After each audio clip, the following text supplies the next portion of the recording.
최근 바이엘은 미넨으로 이적한 해리 케인의 활용법에 대한 논란이 끊이질 않고 있습니다. 분명 케인은 준수한 공격 포인트를 기록하고 있지만 경기력 자체는 아직 토트넘 시절 그 모습을 보여주지 못하고 있기 때문인데요. 이에 따라 영국의 축구 전문가들은 미넨이 케인을 제대로 활용할 생각이 없어 보인다며 언제나 공격을 윙어들에게 의존하고 있다고 지적했습니다. 그리고 이러한 말이 나오는 이유는 케인이 미넨의 윙어 리로이 자네와 공존의 어려움을 겪고 있기 때문인데요. 케인은 전방에서 볼을 받아 결정적인 순간에 슈팅을 시도할 때가 많습니다. 하지만 여기서 문제는 자네가 패스보다 개인 드리블 돌파를 시도할 때가 많다는 것이죠. 이처럼 두 사람 간 플레이 스타일의 차이로 인해 케인은 토트넘 시절 보였던 월드클래스급 퍼포먼스가 나오지 않고 있다는 지적을 받고 있는데요. 그럼에도 투엘 감독은 현재 전술을 고수하겠다는 입장이다 보니 영국 축구 팬들은 케인이 한 시즌만 더 참고 토트넘에 남았으면 좋았을 것 같다는 반응을 보이며 케인은 손흥민과 함께하던 시절이 가장 좋았다는 말이 나오고 있는 상황입니다.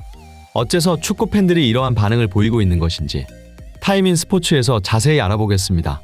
2010년대 잉글랜드 최고의 스트라이커이자 현 시점 세계 최고의 스트라이커를 논할 때면 빠질 수 없는 선수 해리 케인. 그는 압도적인 슈팅 능력과 훌륭한 피지컬을 갖춘 월드클래스 선수라 평가받고 있습니다.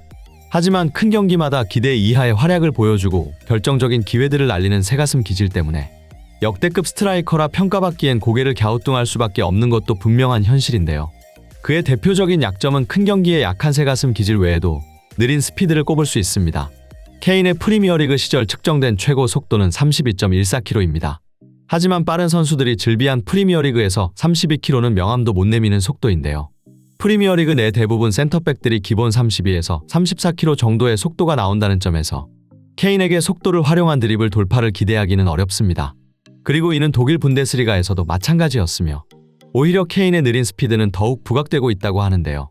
그는 분명 공을 소유하고 있을 때 다재다능한 패스 선택지와 슈팅 등이 위협적인 선수이지만 문제는 전방에서 공을 받을 상황 자체가 잘 나오지 않고 있다는 것입니다. 그 이유는 케인의 느린 스피드도 한몫하지만 케인을 향한 패스가 잘 오지 않고 있기 때문인데요. 영국의 축구 전문가들의 설명에 따르면 미넨의 공격은 자네가 주도하고 있으며 그는 대부분 상황에서 중앙이나 다른 공간으로 볼을 이동시키는 대신 개인적인 돌파나 측면 공격을 주로 시도한다고 합니다. 그리고 이에 따라 해리 케인은 공격 지역에서 공간을 찾는데 어려움을 겪고 있다고 하는데요. 또한 미넨의 미드필더나 다른 플레이메이커들 역시 케인보다는 측면 윙어들에게 패스를 선택할 때가 많다 보니 케인은 더더욱 전방에 고립되는 상황에 처할 때가 많은 것이죠. 하지만 독일 스포츠 전문가들의 시각은 조금 달랐습니다. 그들은 상대 팀 입장에선 자네나 코망보다는 케인이 대처하기 쉽다고 주장하며 미넨이 현재 전술을 고수하는 것은 바람직하다고 주장하고 있습니다. 그 이유로 전방에서 공격수들이 공을 잡은 상황, 예를 들어 살라나 손흥민 같은 유형의 선수들은 빠른 스피드와 좋은 드리블 능력을 활용하여 수비수 뒷공간을 노릴 수 있고 순식간에 수비수를 제칠 수 있기 때문에 수비수 입장에서 함부로 달려들어 태클하기 까다롭습니다. 반면 케인의 경우 어차피 드리블 돌파 능력이 없다 보니 단순히 공간을 사수하기만 해도 케인은 자연스레 고립되는 상황에 처하게 된다는 것입니다. 즉 현재 상황을 정리하자면 케인은 여전히 공격 포인트를 착실히 쌓아 올리며 수준급 활약을 펼치고 있는 것은 사실이지만 그의 득점 중 페널티킥 득점이 큰 비중을 차지하고 있다는 것과 많은 사람들이 기대하던 토트넘 시절 케인의 모습은 여전히 보여주지 못하고 있다는 점에서 아직까지 케인은 그들의 기대에 완벽히 부응하지 못하고 있는 상황인 것이죠. 영국 축구 팬들은 미넨 팀 내에서 독일 축구 선수 자네가 더 우선시되고 있다고 주장하며 투엘 감독의 전술 방향성에 대한 불만을 나타내고 있습니다. 또한 그들은 자네가 케인을 동료가 아닌 경쟁자로 인식하고 있는 것 같다며 너무 노골적으로 패스를 주지 않는 것 같다는 반응을 보이고 있습니다. 실제로 경기 중 케인은 볼터치 횟수가 미넨 내에서 극히 적으며 자네의 볼터치 횟수가 80번이 넘어가는 경기가 대부분인 반면 케인의 볼터치 횟수는 20번 정도로 저조할 때가 많은데요. 또한 슈팅의 강점을 보이고 있는 케인이지만 대부분 슈팅 찬스 역시 케인을 대신해 미넨의 윙어들이 시도하고 있어 미넨에서 케인의 장점은 더욱 퇴색되고 있는 상황입니다. 이에 독일 축구계는 케인에 대한 냉담한 반응을 보이고 있습니다.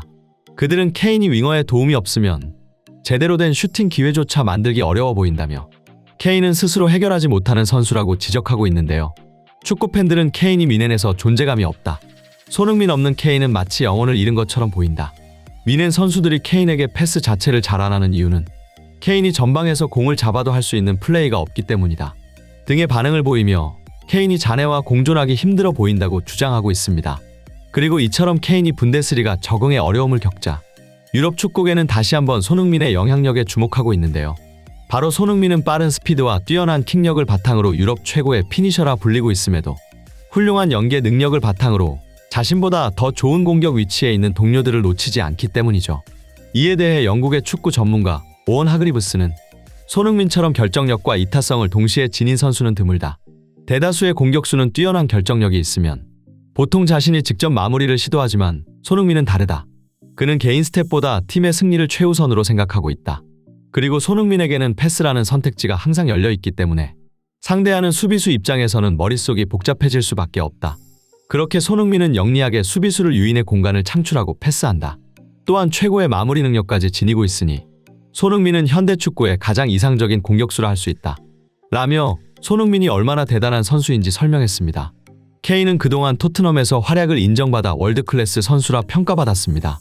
하지만 그는 미넨으로 이적한 이후 아직까지 독일 리그 적응에 큰 어려움을 겪고 있다 보니 영국 축구 팬들은 케인이 토트넘에 한 시즌만 더 남았다면 좋았을 텐데 라며 탄식을 내뱉고 있는 상황인데요. 하지만 만약 그랬다면 지금 토트넘이 1위는 아니었을지도 모르겠습니다. 이번 시즌 손흥민이 주장이 되고 스트라이커로 나선 이후 토트넘의 경기력이 급격히 살아난 것은 여러분들도 잘 아실 겁니다. 또한 과거 토트넘은 손흥민 없이 케인 혼자만 출전한 경기의 승률은 54% 정도에 불과했습니다. 반면 케인 없이 손흥민 혼자 출전한 경기의 승률은 67%가 넘습니다. 일반적으로 프리미어리그 우승팀의 승률이 60% 정도라는 점에서 67%라는 승률은 말이 안 되는 그야말로 압도적인 수치인데요. 케인이 없던 상황, 토트넘이 챔피언스리그 결승전까지 진출했던 것처럼 올 시즌 케인이 떠난 이후 토트넘이 승승장구하는 것은 우연이 아닐지도 모르겠습니다. 이상 타임인 스포츠였습니다. 구독과 좋아요는 영상 제작에 큰 힘이 됩니다. 시청해주셔서 감사합니다.